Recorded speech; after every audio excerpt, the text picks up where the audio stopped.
It feels uncomfortable, right? Stifling, even. George Bernard Shaw once said.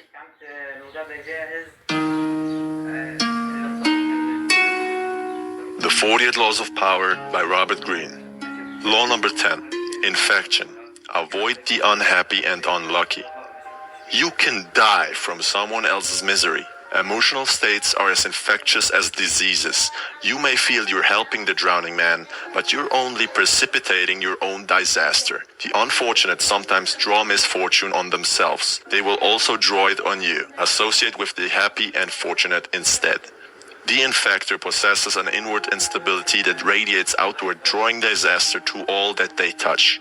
Mary Gilbert, aka Lola Montez of Ireland, was one such person. Lola found herself in the role of a courtesan, prostitute of the royal court. In today's society, Lola would be considered a gold digger. She only sought out men with high social standing in the community that she could use for her own gain. Once she would have her hooks in these men, their slow demise began. One of her victims was King Ludwig of Bavaria, who felt compelled to help Lola. Yet once he was warned of the dangers of his affair with her, he could not seem to resist Lola's aura and almost found his once peaceful country in a state of civil war. It was not until then that the king finally ordered Lola to leave, but a month after she left, King Ludwig was forced to relinquish his throne.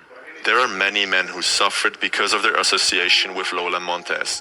King Ludwig said that he was bewitched by Lola. Lola was an unstable, incurable, and infectious character type. This is not to say that these characteristics are only restricted to women. This is to say that there are some people whose emotions are so powerful that they infect the very soul of the people that they touch. How to recognize an infector? They draw misfortune upon themselves. They have a turbulent past. They have a long line of broken relationships.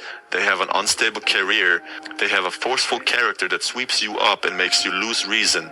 They have a desire to destroy and unsettle, and is chronically dissatisfied. They have great effect on the world around them. And what do you do when you meet one? Don't argue with them. This is part of how they trap you. Don't try to help them no matter what they say. Don't pass the person on to your friends or you will become enmeshed. Flee the infector's presence or suffer the consequences.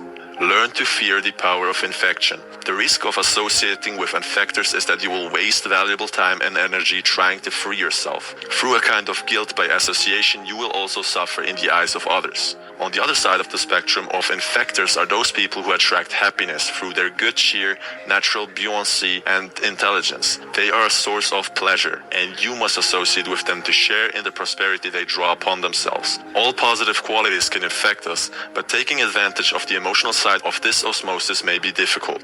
Now I put down 5 ways to affect positive change through your associations. If you are miserly by nature, associate with the generous and they will infect you, opening up everything that is tight and restricted in you. Only generous souls attain greatness. If you are gloomy, gravitate to the cheerful. If you are prone to isolation, force yourself to befriend the gregarious. Never associate with those who share your defects. They will reinforce what holds you back.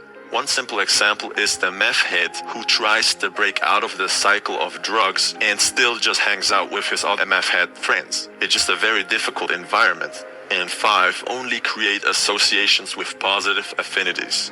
So to quote Balthasar Gracian once again, recognize the fortunate so that you may choose their company and the unfortunate so that you may avoid them. Misfortune is usually the crime of folly, and among those who suffer from it there is no malady more contagious. Never open your door to the least of misfortunes, for if you do, many others will follow in its train. Do not die of another's misery. That's it for this law. If you seek more resourceful reviews, you might just want to subscribe. Thanks for watching.